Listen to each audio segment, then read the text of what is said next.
Good afternoon, everyone. My name is Philipp. I'm one of the co-founders of Unbound Nation.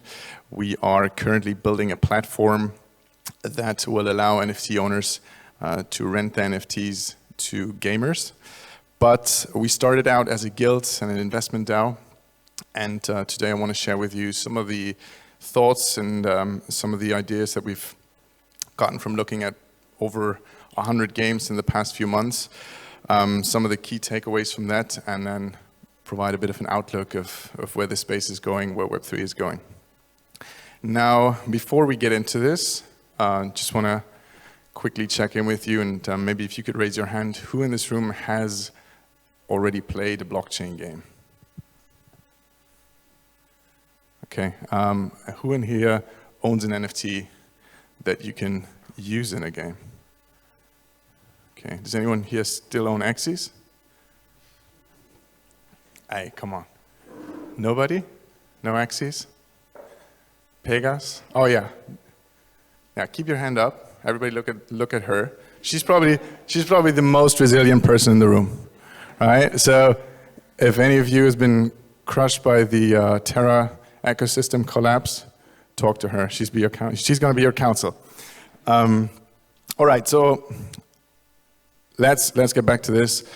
I think the looming question that's been addressed over the course of the day multiple times already is play to earn dead?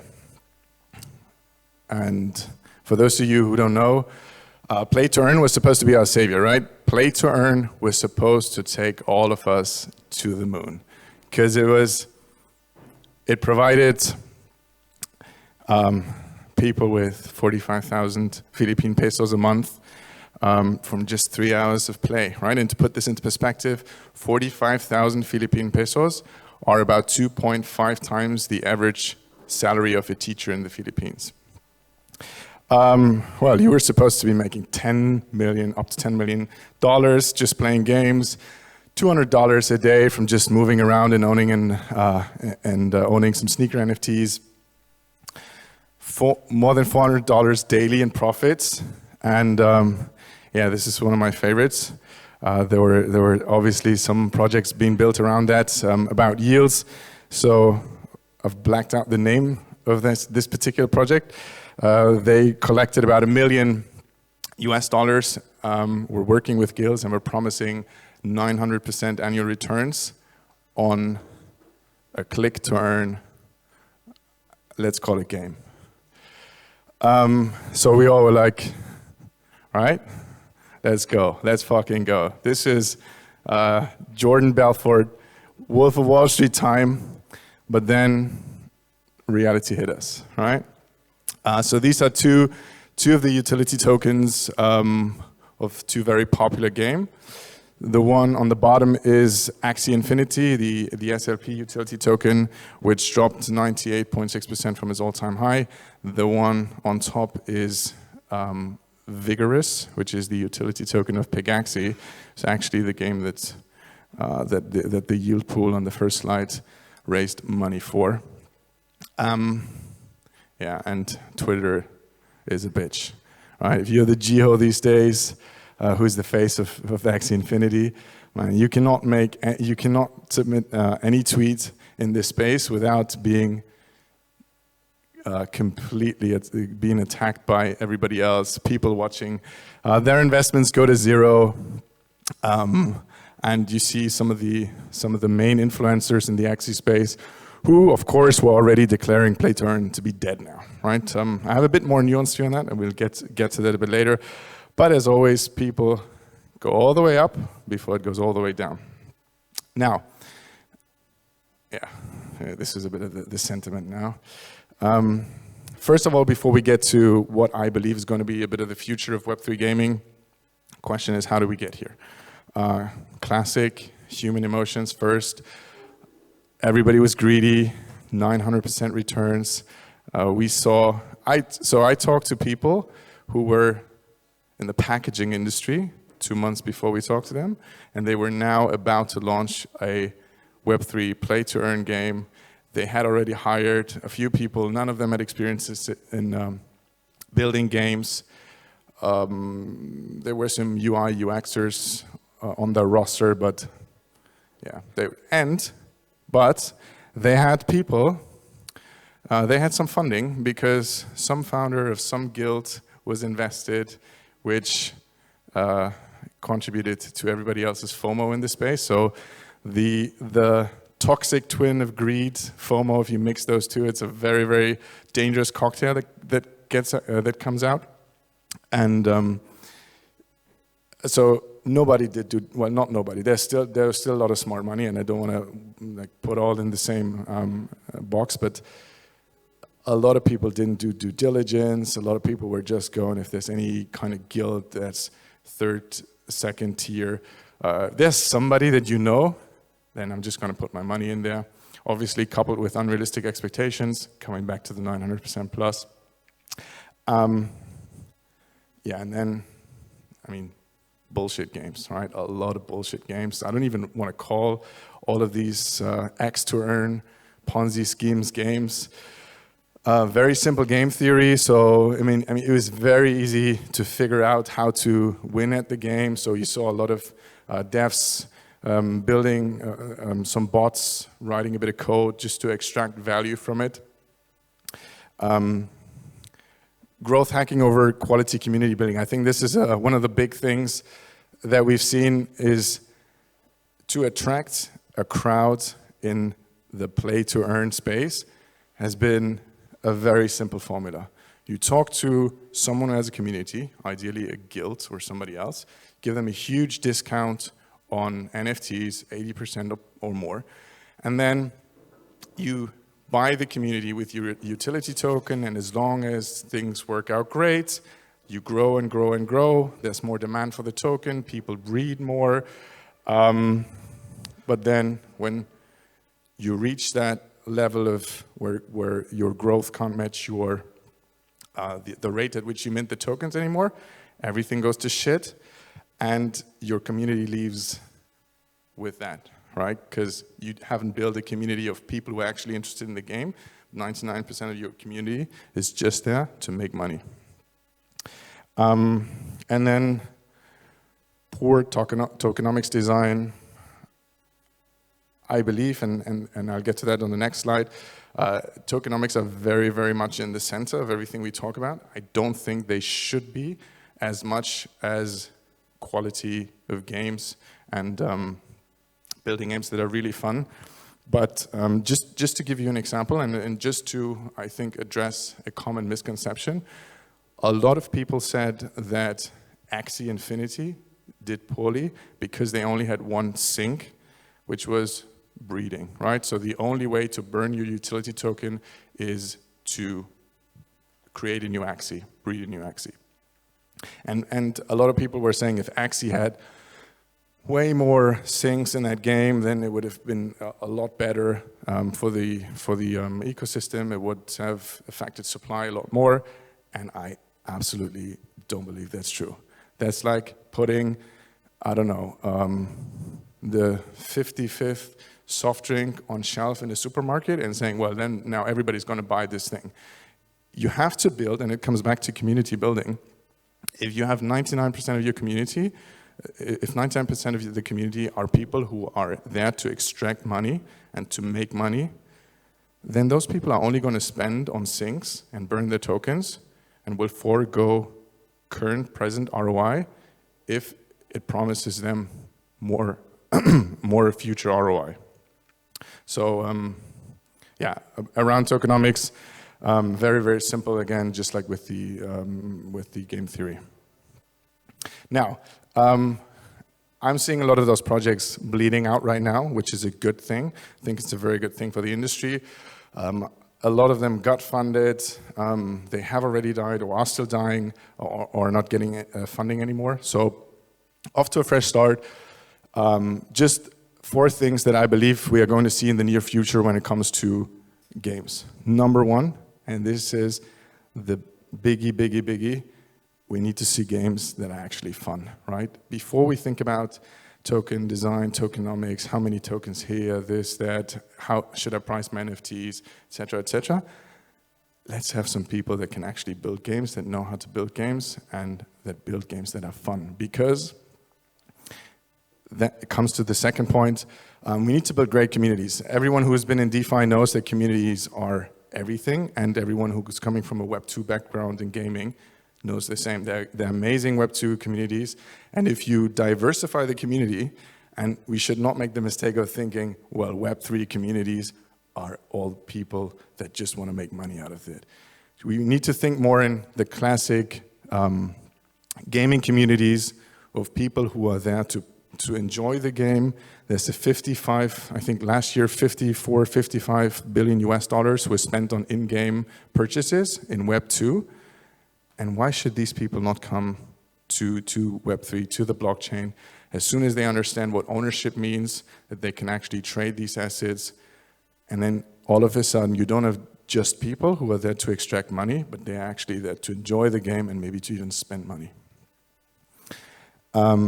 Show long-term commitment. I think that's very necessary now after all of these rug pulls, and I'll give you an example. Apart from lock-up periods on your governance token, etc., what I think and what I find a very interesting idea is to forego primary revenues on your NFT sales and just bet on the longer-term secondary revenues. So if you build a community, and a small community, very engaged community, and you drop the NFTs to these people for free, what you do is you kind of flip the script, right? If you sell NFTs, people expect you to build a great game. If you give it to them for free, they kind of want to give something back to you. They feel way more engaged. And if you look at, for example, Axie, during the hype days, the best days last year, they made about between 1 million and 1.5 million US dollars per day on the marketplace fees. So focusing more on the latter part and focusing less on raising a lot of money at the beginning. I think a lot of games should be able to raise enough funds through the tokens and not too much through the NFTs. And last but not least, balanced economics, supply and demand. Coming back to the misconception that I addressed earlier. I think just every game should get someone to advise them on tokenomics. Someone who has experience, an economist maybe, and then I guess most games will be good. But again, it comes back to building a great community and making it fun. So just a few, like the North Star of this, just to keep this in mind. Permissionless interoperability is, for me, one of the North Stars of Web3 gaming. It's a bit of a buzzword.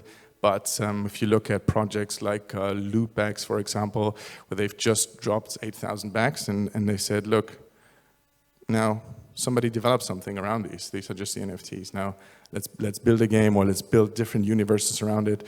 I think we're seeing a bit of this. Then truly decentralized governance and also decentralized gaming. So a lot of games that we see right now are not fully on the blockchain. There's some transactions on the blockchain, but want to see the first games who are fully decentralized or fully happening on the blockchain.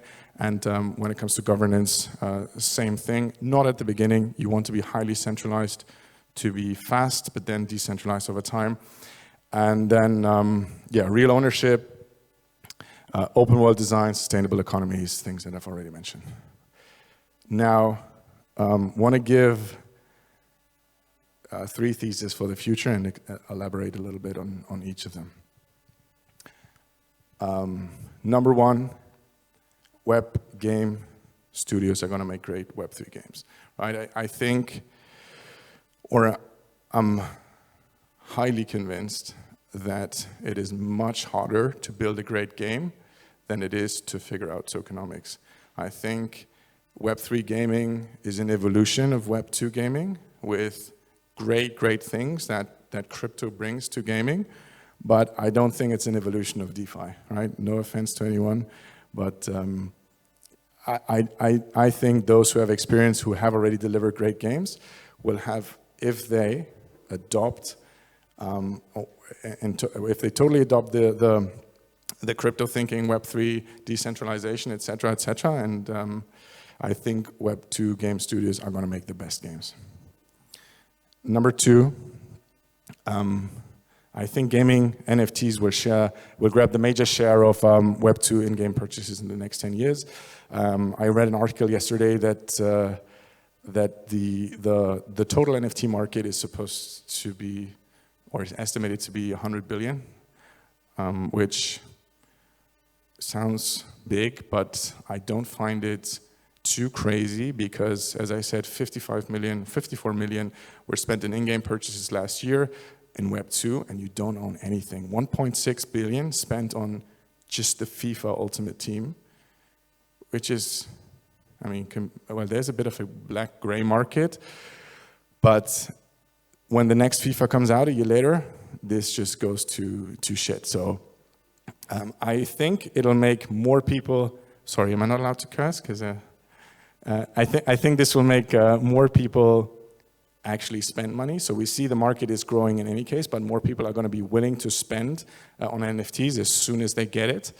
And yeah, very, very bullish on this. And now my third and last thesis is probably the most controversial.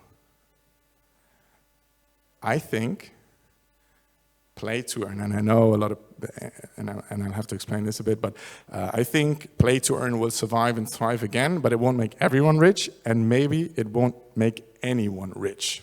But, and let me explain. I think the term play to earn is completely dead, right? You can, I think, from probably tomorrow on, you cannot tell anyone you're making a play to earn game, because nobody with smart money is going to invest in this.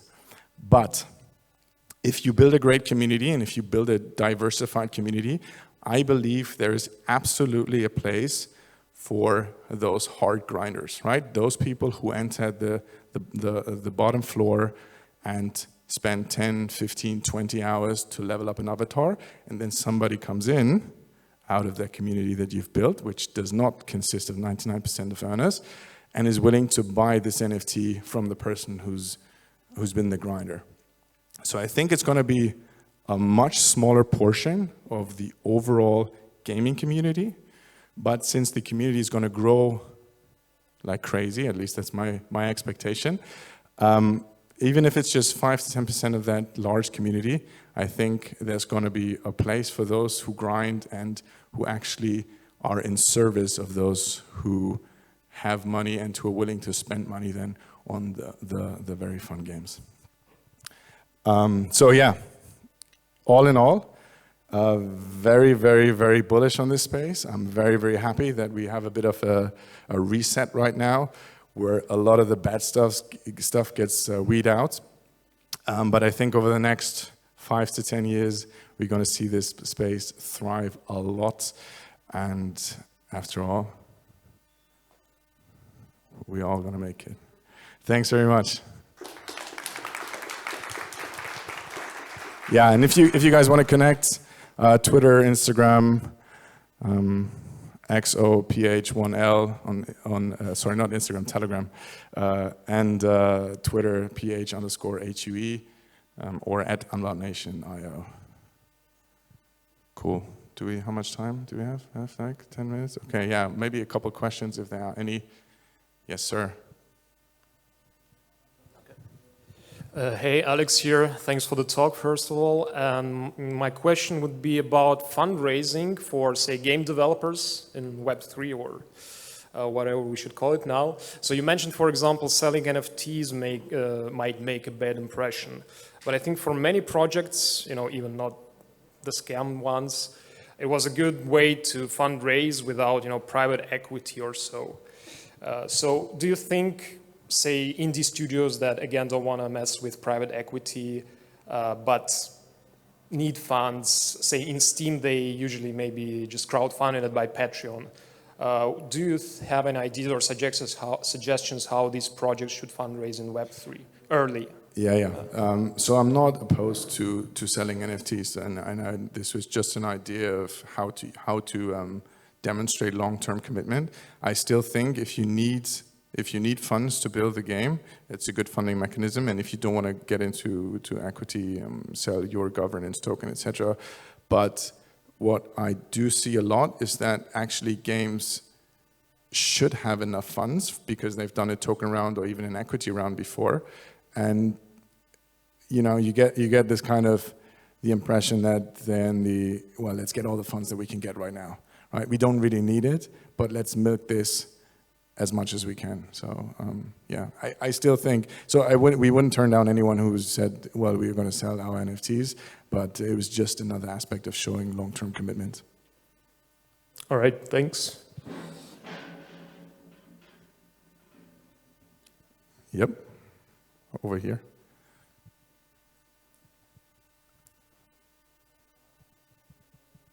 Hi, my name is David. Thank you for the talk. I wanted to ask you about, you mentioned about like play to earn is you still thrive, and there are plenty of options how to make money with, like you mentioned, building your avatar and then sell it. But what is your opinion on bots and how to overcome it? Because this is a huge problem of I think most of the crypto games in terms of what to make with bots and automatization. Yeah, it's a huge problem. I think there are multiple ways to think about this. One aspect is you need a way more complex game theory and rapid in lore, right? So I think bots have been a big problem because it's been very simple to extract value from games, and it also, I think it depends on so if you make it more complex, and then it depends a bit on how you build your game. If you look at Axie at some point has introduced captchas within the game. So yeah, I know it's not optimal, but there are some ways. But again, I don't know. The honest answer is I don't have the perfect way of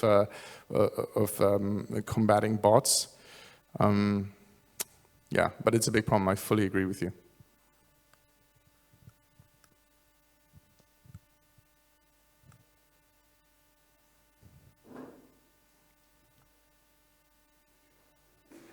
Hi, Kaya here, CEO of PlayFR.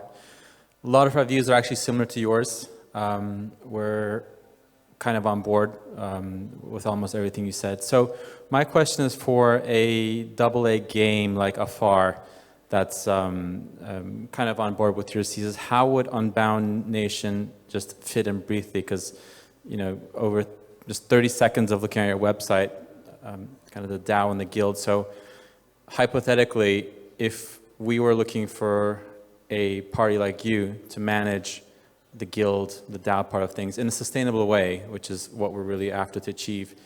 And similar to your remarks, I do think the play to earn is like the traditional Dota grinders who will kind of grind an avatar and then can monetize it, because back in the day, these accounts would trade on eBay. So I think that subset of players will exist. So how will you facilitate this through Unbound Nation for some of the higher quality games that are on board with a similar thesis? Yes.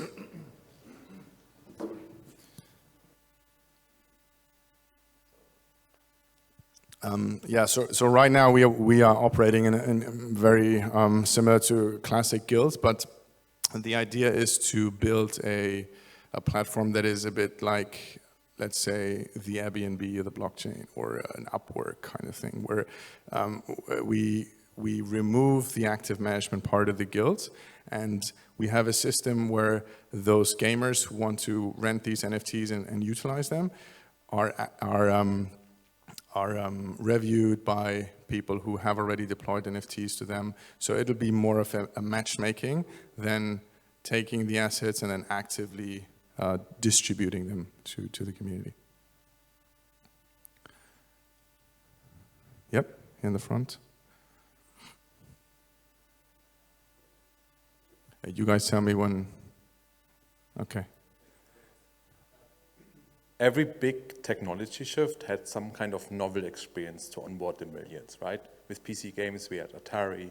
With mobile, we had something like Angry Birds. In your view, you have a view, what will it be for Web3? What kind of will be novel and really onboard the masses? I think I think we were in a good way with. I think Axie did onboard a lot of people into Web3, but I think maybe with a bit of the wrong perspective on it. I think GameFi in general is very, very promising. All right, so I think what's going to onboard the masses are the Web2 studios that are going to make great Web3 games. So those, I mean, it's like that, right? A lot of word of mouth was, hey, you can make a lot of money in playing game XYZ, and it's going to be community building and word of mouth of this is an amazing game. I think it's just going to be the basics of like really good games coming into this space, and then adoption is going to follow. Let's do one more, last one here.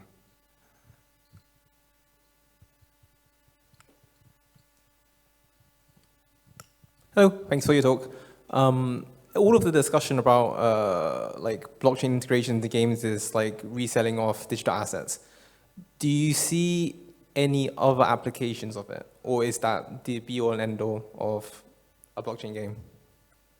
The what? Sorry, Is that the only application that you see in terms of like blockchain games? Is it just about ownership of an asset or something that you grind in game and then you sell it later, or are there other applications that you think we haven't even discovered yet? Or maybe there are. Yeah, maybe there are, but I think ownership and being able to use the assets in the way you want to use them, and it comes back to interoperability, right? At the moment you are able to take your asset from one ecosystem, one game to others, to open metaverses, etc. I think it's going to make a huge difference. Then it becomes it's not just about gaming, it's about status, it's about all those kind of human needs that we want to express in the digital world. Cheers, cool. Thanks everybody.